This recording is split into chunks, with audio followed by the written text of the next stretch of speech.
Hello viewers, সবাই কেমন আছেন? আশা করি খুব ভালো আছেন। আজকের এই ভিডিওতে দেখাবো কিভাবে সঠিক নিয়মে ফেসবুক পেজে ভিডিও আপলোড করবেন।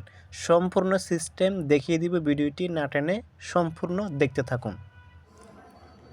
এইভাবে ফেসবুকে ভিডিও আপলোড করে দেখে নিন আপনার ভিডিওতে কোনো কপিরাইট আছে কিনা। ভিডিও পাবলিশ করার আগে আপনি দেখে নিতে পারবেন আপনার ভিডিওতে কোনো কপিরাইট আছে কিনা। প্রথমে আপনি গুগল ক্রোমে চলে আসবেন। গুগল ক্রোমে আসার পর আপনি উপরে সার্চ বারে ক্লিক করে দিবেন। তারপর আপনি এখানে লিখবেন ফেসবুক ক্রিয়েটর ইনসাইট। আপনি এই লেখাটা লিখে সার্চ করে দিবেন। ফেসবুক ক্রিয়েটর ইনসাইটস এটা লিখে আপনি সার্চ করবেন। প্রথমে যে লেখাটা আছে ক্রিয়েটর স্টুডিও ইনসাইট, আপনি এটাতে ক্লিক করে দিবেন। এখন আপনি উপরের দিকে একটা অপশন পাবেন থ্রি ডট লাইন, আপনি থ্রি ডট লাইনে ক্লিক করে দিবেন। তারপর এখান থেকে ডেস্কটপ সাইট এটা অন করে দিবেন। যদি অফ থাকে আপনি এটা অন করে দিবেন। এরপর আপনাদেরকে আমি জুম করে দেখাচ্ছি, এখানে একটা লেখা পাবেন ট্রাই নাও, আপনি ট্রাই নাও এই লেখাটাতে ক্লিক করে দিবেন।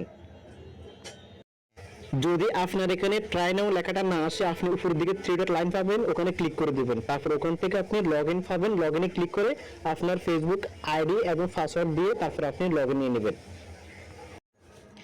এখন আপনি একটু জুম করবেন, জুম করার পর আপনি উপরের দিকে দেখতে পাবেন, এখানে ক্লিক করে আপনি যে পেজে ভিডিও আপলোড করবেন ওই পেজটা এখান থেকে সিলেক্ট করে নেবেন।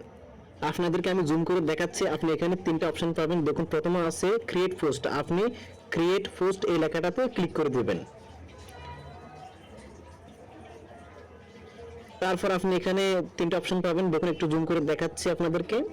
এখানে পাবেন অ্যাড ফটো, অ্যাড ভিডিও, আপনি মাঝখানে যে অপশনটা আছে অ্যাড ভিডিও, আপনি অ্যাড ভিডিও এটাতে ক্লিক করে দিবেন। তারপর আপনি এখানে দুটো অপশন পাবেন, উপরে যে অপশনটা আছে আপলোড ফ্রম ডেস্কটপ, আপনি আপলোড ফ্রম ডেস্কটপ এটাতে ক্লিক করে দিবেন। এখন আপনি যে ভিডিওটা পাবলিশ করবেন ওই ভিডিওতে ক্লিক করে দিবেন। এখন আপনি এখানে উপর দিকে দেখতে পাবেন পোস্ট টু, এটার পাশে আপনি টিক চিহ্ন আছে, টিক চিহ্নতে ক্লিক করে দিবেন। এখানে আপনি তিনটা অপশন দেখতে পাবেন, আপনার ফেসবুক আইডি, ইনস্টাগ্রাম এবং ফেসবুক গ্রুপ। যদি আপনি ফেসবুক গ্রুপে আপলোড করতে চান তাহলে টিক চিহ্ন দিবেন, যদি আপনি ইনস্টাগ্রামও আপলোড করতে চান তাহলে আপনি টিক চিহ্ন দিবেন, যদি না দেন তাহলে আপনি টিক চিহ্ন উঠে দিবেন। এখন আপনি দ্বিতীয় একটা অপশন পাবেন মিডিয়া, এখানে দেখুন এই পাশের দিকে ডান পাশের দিকে লেখা আছে ল্যাঙ্গুয়েজ, আপনি ল্যাঙ্গুয়েজে ক্লিক করে দিবেন। আপনার ভিডিও যদি বাংলা হয় আপনি বাংলা লিখবেন, যদি ইংলিশ হয় আপনি ইংলিশ লিখে দিবেন এখানে। তা আমারটা বাংলা, আমি বাংলা দিয়ে দিয়েছি। এরপরে আপনি পাবেন ভিডিওর টাইটেল, আপনি ভিডিওর টাইটেল এটাতে ক্লিক করে দিবেন। এখানে আপনি আপনার ভিডিওর টাইটেলটা এখানে পেস্ট করে দিবেন, আমি আমারটা করে দিচ্ছি। এরপরে পাবেন ডেসক্রিপশন বক্স, এটা হচ্ছে অপশনাল, এটাতে আপনি দিলেও দিতে পারেন, না দিলেও সমস্যা নাই, আমি আমার মতো করে দিচ্ছি, আপনি আপনার মতো করে দিয়ে দিবেন। আপনি চাইলে ডেসক্রিপশন বক্সে ভিডিও রিলেটেড কিছু হ্যাশট্যাগ ব্যবহার করতে পারেন, আমি আমার মতো করে দিচ্ছি।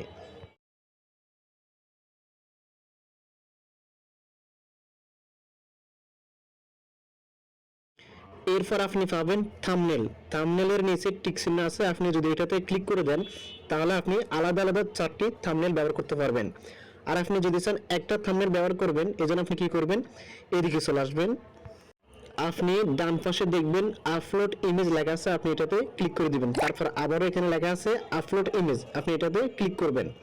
ক্লিক করে দেওয়ার পরে এখন আপনি যে থাম্বনেলটা ব্যবহার করবেন ওই থাম্বনেলে ক্লিক করে দিবেন। তারপর আপনাদেরকে আমি জুম করে দেখাচ্ছি, দেখুন থাম্বনেলটা এখানে অ্যাড হয়ে গেছে।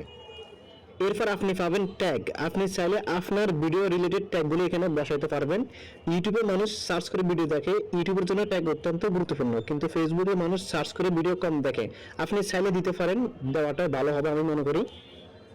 আপনি চাইলে ট্যাগ আরো বেশি দিতে পারেন, আমি দুইটা দিলাম। এরপর আপনি কি করবেন, নিচের দিকে আরেকটা অপশন পাবেন কোলাবোরেশন, আপনি এখানে যাকে মেনশন করবেন, যাকে কোলাবোরেশন করবেন ওনাকে ইনভাইট করার পর যদি অ্যাকসেপ্ট করে তাহলে আপনার ভিডিওতে ভিউ আসবে বেশি। এরপর আপনি কি করবেন, নেক্সটে ক্লিক করে দিবেন। নেক্সটে ক্লিক করার পর এরপর আপনি কি করবেন, এখানে ক্রস চিহ্নতে ক্লিক করে দিবেন। তারপর আপনি এখানে আর কিছু করতে হবে না। এরপর আপনি কি করবেন, আবারও এই পাশে চলে আসবেন, ডান পাশে এখানে নেক্সট অপশন পাবেন, আপনি আবারও নেক্সটে ক্লিক করে দিবেন। এরপর আপনি পাবেন অ্যাড টু প্লেলিস্ট, আপনি এটাতে ক্লিক করে দিবেন। যদি আপনার ভিডিওটা আপনি কোনো প্লেলিস্টে অ্যাড করতে চান তাহলে এখানে ক্লিক করে তারপর আপনি যে প্লেলিস্টে অ্যাড করবেন ওটাতে ক্লিক করে দিবেন, ওটাতে ক্লিক করলে এটা সেভ হয়ে যাবে। এরপরে পাবেন শেয়ার টু গ্রুপ, আপনি যদি ফেসবুক কোনো গ্রুপে এটাকে পোস্ট করতে চান তাহলে আপনি এখানে ক্লিক করে দিবেন। তারপর আপনি যে গ্রুপে পোস্ট করতে চান ওই গ্রুপে টিক চিহ্ন দিয়ে দিবেন, দিয়ে দিলে এটা সেভ হয়ে যাবে। এরপর আপনি পাশে পাবেন অ্যাড টেক্সট, আপনি এটাতে ক্লিক করে দিবেন। যদি আপনি গ্রুপে এই ভিডিওটার টাইটেল অ্যাড করতে চান তাহলে আপনি এখানে যে টাইটেলটা ওখানে দিয়েছেন এটা এখানে পেস্ট করে দিবেন, তারপর আপনি সেভে ক্লিক করে দিবেন। এরপর নিচের দিকে আর কোনো কিছু আপনাকে পরিবর্তন করতে হবে না, এগুলো যেভাবে আছে এভাবে থাকবে। এখন চলে আসুন মূল কথায়। দেখুন উপরের দিকে একটা অপশন আছে কপিরাইট চেক, এর নিচে লেখা আছে copyrighted content was not detected in your video, মানে আমার এই ভিডিওতে কোনো কপিরাইট নাই। পাশে কিন্তু টিক চিহ্ন চলে আসছে, যদি আপনার এখানে টিক চিহ্ন চলে আসে এবং এই লেখাটি থাকে তাহলে আপনি শিওর হবেন আপনার ভিডিওতে কোনো কপিরাইট নাই, আপনার এই ভিডিওতে কোনো কপিরাইট নাই। এখানে আরেকটা মূল কথা হচ্ছে আপনার কপিরাইট আগে চেক করা হবে, যতক্ষণ পর্যন্ত 100% পূরণ হবে না ততক্ষণ পর্যন্ত আপনি অপেক্ষা করবেন, এর আগে ভুলেও আপনি ভিডিও পাবলিশ করবেন না। সম্পূর্ণ কপিরাইট চেকিং হওয়ার পর তারপর আপনি ভিডিও পাবলিশ করবেন। চেকিং কমপ্লিট হলে এরপর আপনি নিচের দিকে চলে আসবেন, নিচের দিকে আসার পর আপনি এখানে একটা অপশন পাবেন শেয়ার, আপনি শেয়ারে ক্লিক করে দিবেন। তারপর আপনি আবারও ডানে ক্লিক করে দিবেন, ক্লিক করে দেওয়ার সাথে সাথে আপনার ভিডিওটা এখন প্রসেসিং নেবে, ভিডিওটা এরপরে পাবলিশ হয়ে যাবে।